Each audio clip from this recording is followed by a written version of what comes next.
Whose responsibility is it when a student doesn't do well in school? And whose responsibility is it when the child is not acting according to what the parents want? Is that the parent's responsibility or this child? I think if you think about it, so for some of us, if we take a step back and breathe and realize that um, you expect the child to know better, especially under 13, especially, his mind is not matured. So what are we doing? Now, I get it when you're acting according to your whim and you're upset or whatever and you're just saying things, but I'm not talking about that. And it's very, very important to realize. A lot of times we know the right thing, just our habit, our bad habits get to us, and we're used to screaming or whatever it is, blaming the other person. But we're talking about when you can take a step back and breathe and look at it objectively.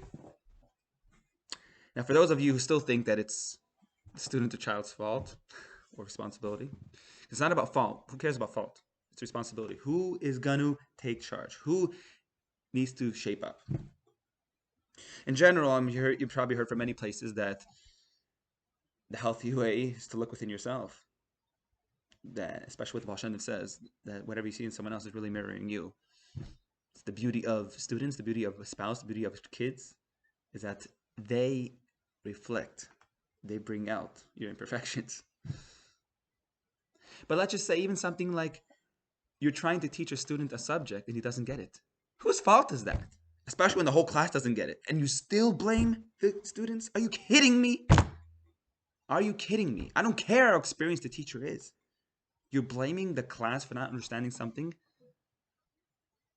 What's going on? What is going on? This applies to any Mashpia and Mekabel. Welcome to the topic of Mashpia and Mekabel. Let's navigate this. I'm really excited. As I mentioned in that first video, check it out over here, of the 3 types of Farbrengens. I mentioned Mashpia and we were talking about it. So this channel, just reminding you, it's about hearing things you won't hear from anywhere else. Not to bore you, to make you bored. I don't want to tell you things you've heard from other places. I'm here. This channel is about awareness of things that other people don't talk about. I'm very excited to talk about this. And this needs to be addressed.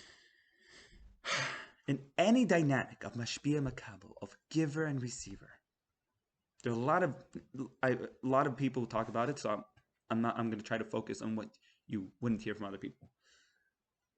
What I haven't heard from other people is this aspect of Mashpia and Mekabel, that it is a responsibility, only the responsibilities, the entire responsibility is on the Mashpia shoulders. And that's why kol hakavod for the parents, kol hakavod to the teachers, and any educator for their role. Even for parents, you choose to get married and have kids. But especially mechanchim, and that's why I'm also a lot of things you can infer from this is that think twice before you become a mechanich. I'm not meaning to scare you. I just mean to, like also with marriage, right? You have to show the pros and cons.